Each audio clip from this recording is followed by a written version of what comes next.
बिस्मिल्लाहिर्रहमानिर्रहीम। आजमीन हज अस्सलामु अलैकुम व रहमतुल्लाहि व बरकातुहू। अल्हम्दुलिल्लाह, अल्लाह पाक का लाख लाख शुक्र है कि आप लोगों में से बहुत सारे लोग मस्जिद नबवी पहुँच भी गए और अल्लाह ने उनको 40 नमाजें बाकायदा बाजमात पढ़ने की तौफीक अता करी। अल्लाह पाक आप सब की इबादतों को, आप सब की नमाज़ों को आप सब के हक़ में कबूल फरमाएँ। मेरे भाइयों, अब बहुत से लोग अभी सफ़र के लिए बाकी हैं और बहुत से लोगों का मस्जिद नबवी का सफ़र, मदीने मुनव्वरा का सफ़र मुकम्मल होने वाला है। अब आप लोगों को जाना होगा मक्के मुकर्रमा अपना पहला उम्रा करने के लिए। तो अब हम आपको जो बातें बता रहे हैं वो उन सभी लोगों के लिए है जिनका आज नहीं तो कल, कल नहीं तो परसों किसी न किसी दिन मस्जिद नबवी मदीने मुनव्वरा के 8 दिन पूरे हो जाएंगे और आप लोगों को फिर से मीकात से एहराम पहन करके जाना होगा मक्के मुकर्रमा। तो आप सब लोग जब भी ये वीडियो देखिए तो इस बात को खास समझ लीजिए, आज नहीं तो कल वो आपके काम की है।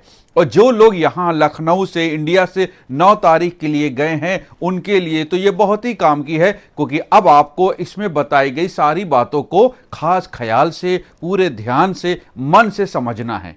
तो हम आप लोगों को अब जो बातें बताने जा रहे हैं उनको ध्यान से समझिए। ये बातें आज नहीं तो कल सब लोगों के काम आएंगी। अब समझना क्या है, बहुत आसान सी बात। 8 दिन मुकम्मल होने के बाद आपको खादिमे हुज्जाज या तो खुद से बोल करके या फिर आपके होटल में नीचे नोटिस बोर्ड पे या नीचे कहीं भी खंबे पे बाकायदा नोटिस लगा देंगे कि साहब आप लोग अपना सामान नीचे रिसेप्शन पे रख दीजिएगा। आपके रूम से लेने कोई नहीं आएगा। जब आपको पता चल जाए कि आपको अपना सामान नीचे रिसेप्शन पे रखना है तो आप लोग अपना सारा सामान सील पैक करके, जिन्होंने सील खोल दी है वो लोग टेप लगा देंगे। ध्यान दीजिएगा, सील पैक कर दीजिएगा। तो अपनी वो अटैचियां जो आपने हवाई जहाज में रखने के लिए दे दी थी, हज हाउस में जमा कर दी थी, वही अटैचियां आपको फिर से यहां पर देनी होगी। तो वो अटैचियां दे दीजिएगा, वो रिसेप्शन पे जमा हो जाएगी। जब जमा हो जाएगी तो वो लोग ट्रकों से लेके भी चले जाएंगे। आपको अब कोई उसकी रिसिप्ट नहीं मिलेगी, कोई रसीद नहीं मिलेगी कि आपने मदीने में ये दी है। बस आपको दे देना है और वो ट्रक पे लाद के रात में ही लेकर के चले जाएंगे। अब करना क्या है, आपको अपना हैंड बैग तैयार करना है। हैंड बैग 2 तरह का होगा। एक हैंड बैग वो जिसमें आप सारा सामान रखेंगे और एक पिट्ठू बैग हल्का वाला, पतले कपड़े वाला, जो आपको बताया था कि हर समय अपने साथ रखिए, वो भी रेडी रखना होगा। हाजी साहब, आप लोगों को अपना एहराम होटल से ही बांध लेने में फायदा होगा। एहराम बोल रहे हैं, अभी ये एहराम नहीं हुआ। अभी ये क्या है, 2 सफेद चादर, एक नीचे बांध लीजिए, एक ऊपर डाल लीजिए, एक नीचे बांध लीजिए, एक ऊपर डाल लीजिए। बस आप लोगों को, जो लोग 9 तारीख को गए हैं, जुमा पढ़ने के बाद कह दिया जाएगा चलो। तो ये आपको जुमा पढ़ने के बाद जो कह रहे हैं, इनको ले जाते असर की नमाज हो जाएगी। तो परेशान नहीं होना है। ये जिस समय कहें अपने आप को तैयार रखना है। जुमे वाले दिन तो वैसे भी आपको 1:30 बज जाएंगे, कम से कम इतना हो जाएगा। और इस बार का जुमा पहले वाले जुमे से अलग होगा। इस बार की भीड़ बहुत ज़्यादा होगी। पूरी प्लानिंग से जुमा पढ़ने जाइएगा। लेकिन अब जो हम आपको बताना चाह रहे हैं कि आपको हाजी साहब अपना एहराम बांध लेना है होटल में ही, अपना हैंड बैग अपने पास रखना है और पिट्ठू बैग में कुछ खाने का सामान जरूर रखिएगा।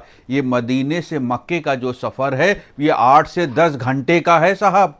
ये मान के चलिए कि आप रात में 12 बजे, अगर वहाँ से मान लीजिए आप 2 बजे भी चले तो 12-1 से पहले नहीं पहुँच पाएंगे। 12 तो बज ही जाएंगे अजीजिया में, तो थक जाता है इंसान।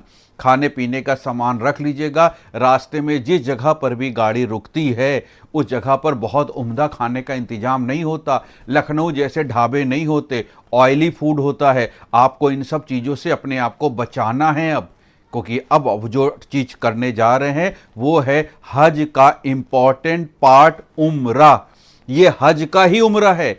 हम हिंदुस्तानी हाजी जब हज कमेटी से जाते हैं तो उसको बोलते हैं हज तमत्तो, और हज तमत्तो में जो उम्रा करते हैं वो हज का ही एक पार्ट है, उसको अलग ना समझिएगा। तो ऐसे में अपने आप को बीमार पड़ने से बचाना है, इसलिए खाने पीने का उम्दा आइटम मदीने से ही खरीद लीजिएगा। जो कच्चा आइटम आप इंडिया से लेके गए वो अपने पास रखिएगा, वो खाइएगा। कोशिश करिएगा बाहर की चीज़ तभी खाएं जब आपको देखने में अच्छी लग रही हो, या फिर ऐसी चीज़ खाइएगा जो नुकसान करने वाली ना हो। कोई भी बहुत सारी बेकरी के आइटम होते हैं, जूस पी लीजिएगा, मिल्क लबन पी लीजिएगा, इन सब चीज़ों का। तो लेकिन अब बताना ये था दोस्तों कि आप अपने आप को रेडी कर लीजिए। अब आप रेडी हो गए, जुमे वाले दिन जुमा बाद अपनी तैयारी कर लीजिए। अब जिनका जुमे के बाद सैटरडे हो वो सैटरडे को तैयारी करें।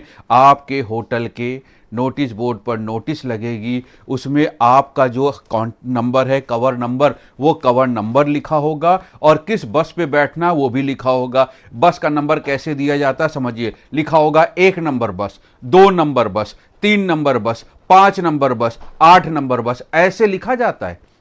वो जो यूपी 32 इंडिया में चलता है वो नहीं लिखा जाएगा, वो लिखा होगा गाड़ी पे, लेकिन आपकी नोटिस बोर्ड पे लिखा होगा 8 नंबर बस, 5 नंबर बस। ऐसे में आपको अपने होटल के बाहर उसी बस में जाकर के बैठ जाना है, और जो आपका हैंडबैग है वो उसी बस में आपके साथ जाएगा और उसी बस में रख दिया जाएगा। अब आपको कोशिश ये करनी है कि जब आप मीकात पर मस्जिद जुल हुलैफा पे जाएं, तो वहां पर जब आप जुल हुलैफा पे जाएं तो कोशिश ये करें हैंडबैग ना निकालना पड़े। मजबूरी में निकालना है तो भाई निकाल लीजिएगा। कोशिश ये करना चाहिए कि जब एहराम की चादर लपेट ली तो दूसरा वाला जो एक पिट्ठू बैग बताया वो तो आपके हाथ में रहेगा। जब बस में बैठेंगे तो भी आपके हाथ में रहेगा, उसमें पानी की बोतल रहेगी। जरूरत पड़ने पर जब आप मस्जिद जुल हुलैफा जाएंगे तो अपनी चप्पल भी रख सकते हैं, तो कुछ भी कर सकते हैं, वो आपके हाथ में रहेगा। और हैंडबैग कहाँ दे देंगे, वो दे देंगे बस में रखने के लिए, वो बस में चला जाएगा, केबिन में बंद हो जाएगा। कोई घबराने की बात नहीं, वो कहीं चोरी नहीं होगा। तो आपको हमने बता दिया। अब आप लोग मस्जिद जुल हुलैफा जाएंगे। मस्जिद जुल हुलैफा पहुंचने पर आपको करना क्या है, बस में बैठे रहिए, बिल्कुल ना हड़बड़ाइए, वहीं सुकून से बैठे रहिए। जब बस रुक जाए एक जगह पर, आप बस से उतरिए। उतरने के बाद बस के आगे जाइए और उसकी फ़ोटो खींचिए।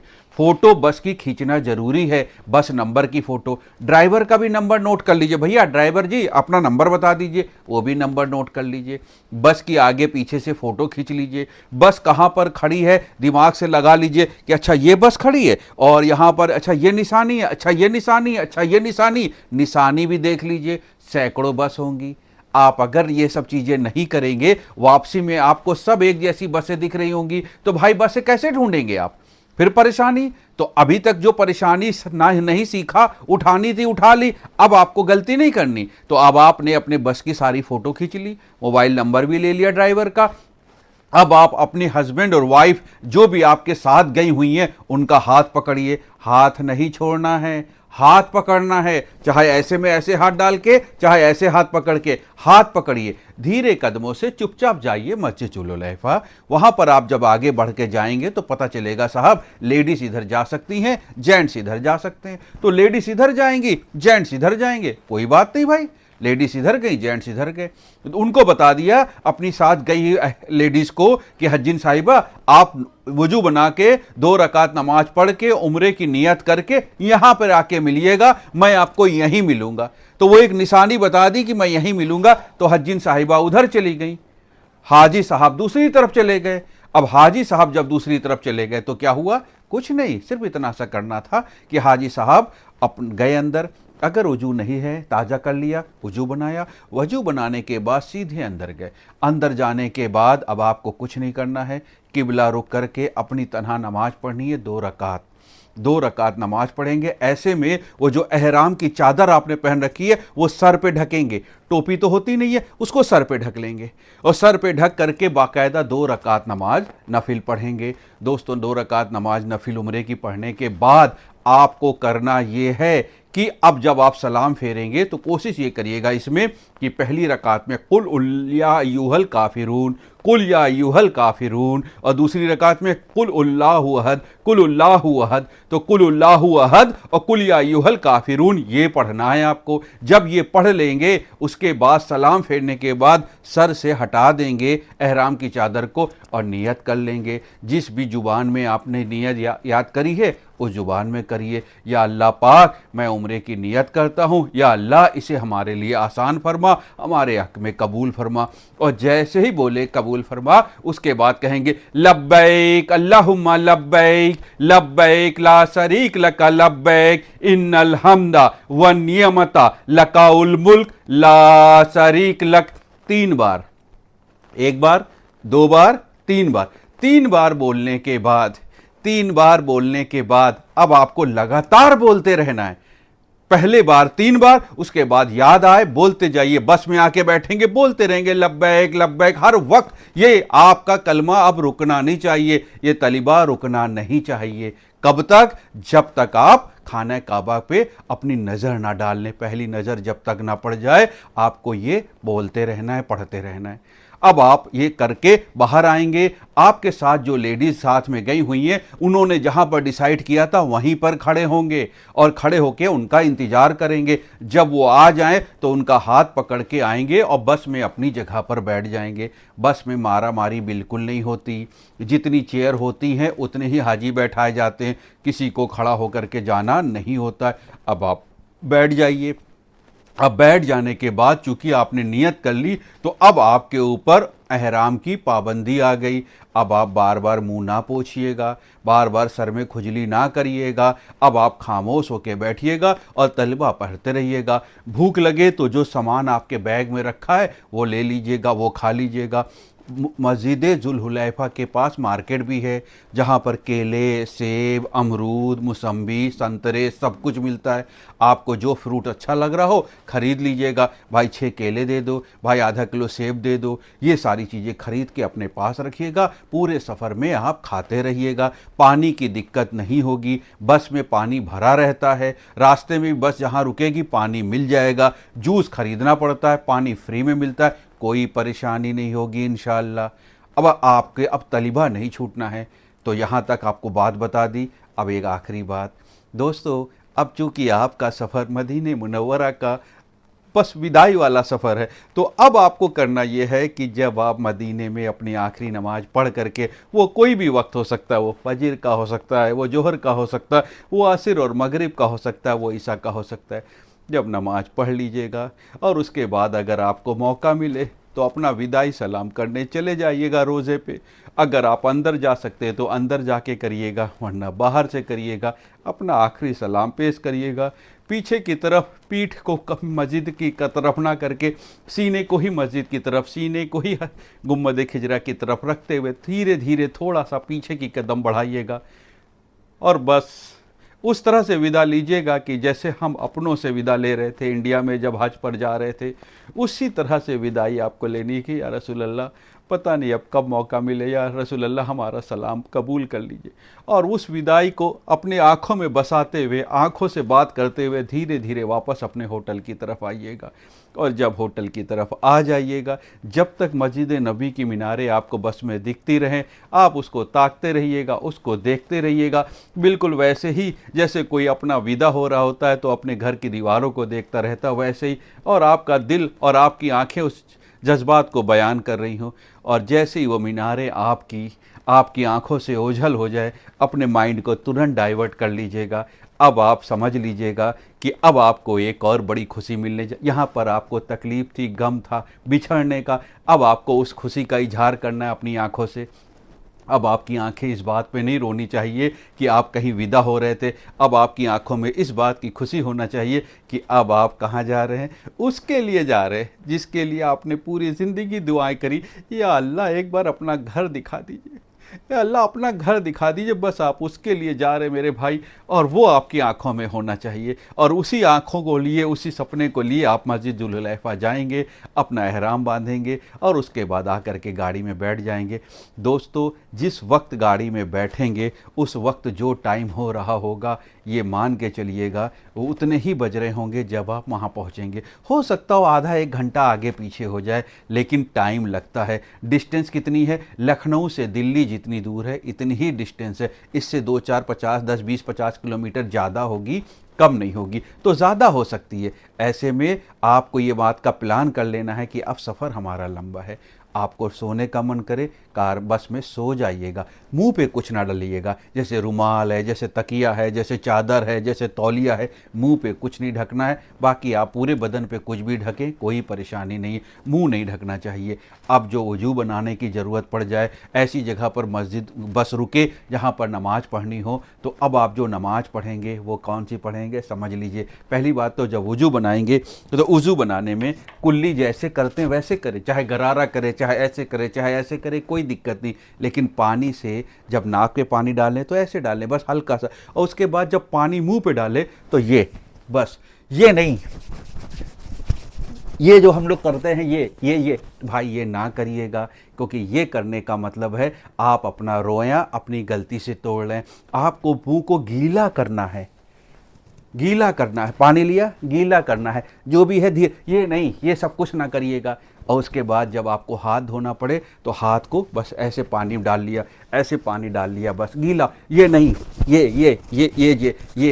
ये मैनीक्योर जो करते हैं ये नहीं करिएगा, सिर्फ गीला करिएगा, सिर्फ गीला। वजू वैसे ही बनेगा जैसे बनता है, सब कुछ वैसे ही होगा, सर का मसा धीरे से। वो जो लोग खतरनाक एकदम बिल्कुल दाढ़ी का एक एक बाल का बिल्कुल खतरे वाला जो, तो अल्लाह अकबर, ऐसी वजू बनती है कि बस अल्लाह ही खैर करे, वो ना आप करिएगा। करिएगा एहराम खुल जाए खलक करा लीजिएगा, उसके बाद फिर से चालू हो जाएगा, दे भना भन दे धना धन, लेकिन अभी ना करिएगा। अभी धीरे धीरे जो भी करना है सब धीरे धीरे, पैर में भी गीला हो जाए, पैर की पानी सब जगह जाना शर्त है, मलना मना है।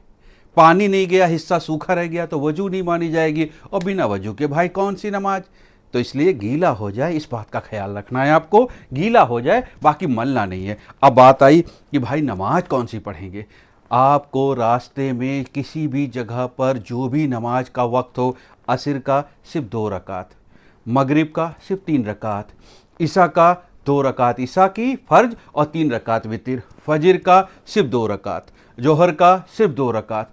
याद रखिएगा, जब तक आप अजिजिया पहुंच ना जाएं तब तक रास्ते में जो नमाज है वो नमाज आपकी कसर वाली नमाज होगी। आपकी जमात बन रही तो बना लीजिए, सारे लोग मिलकर के जमात बना ले, लेकिन अभी जो आपकी नमाज है ये सफ़र वाली नमाज है। जब तक आपकी बस अजिजिया नहीं पहुंच जाती, आपको फजर की सिर्फ 2 रकात पढ़नी है, जोहर की सिर्फ 2 रकात पढ़नी है, असर की सिर्फ 2 रकात पढ़नी है, मगरिब की सिर्फ 3 रकात पढ़नी है, ईशा की 2 फर्ज और 3 वितिर पढ़नी है। अब जो भी नमाज आपको हिस्से में आ रही हो वो नमाज आप पढ़ लीजिएगा।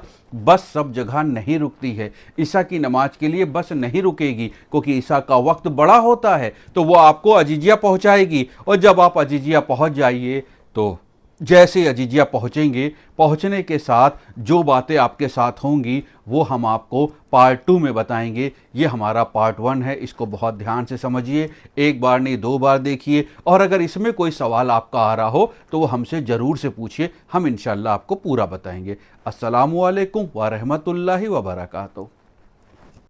हाजी साहब और हज्जिन साहिबा, अब आप लोग बहुत ध्यान से देखें, मदीने में जो मीकात है वहाँ पर आप लोग पहुँच गए हैं।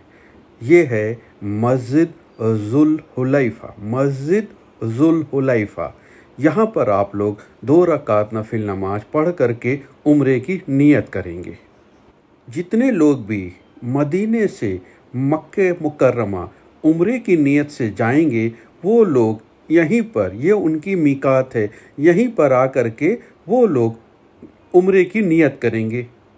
हम लोगों के नबी पाक सल्लल्लाहु अलैहि वसल्लम आप यहाँ पर आए, मदीने मुनव्वरा से जब चले यहाँ पर आए, यहाँ पर पहुँचने के बाद आपने असर का नमाज पढ़ी, मगरिब की नमाज पढ़ी, उसके बाद ईशा की नमाज पढ़ के पूरी रात यहीं पर क़याम किया।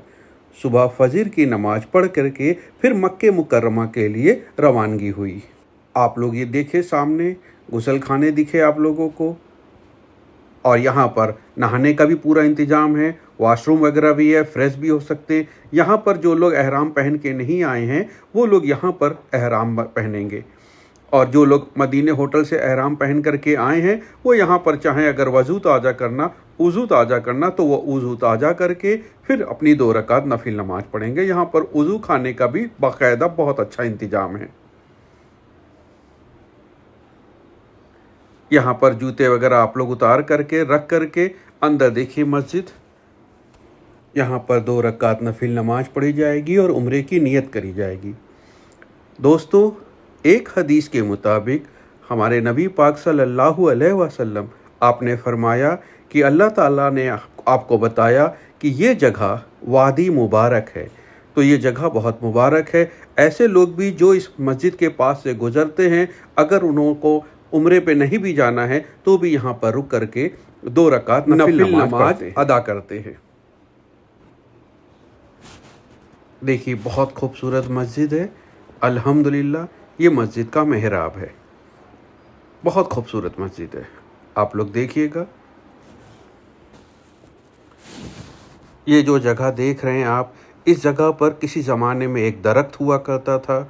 उसी दरख्त के नीचे नबी पाक सल्लल्लाहु अलैहि वसल्लम आपने तशरीफ़ फरमाई थी।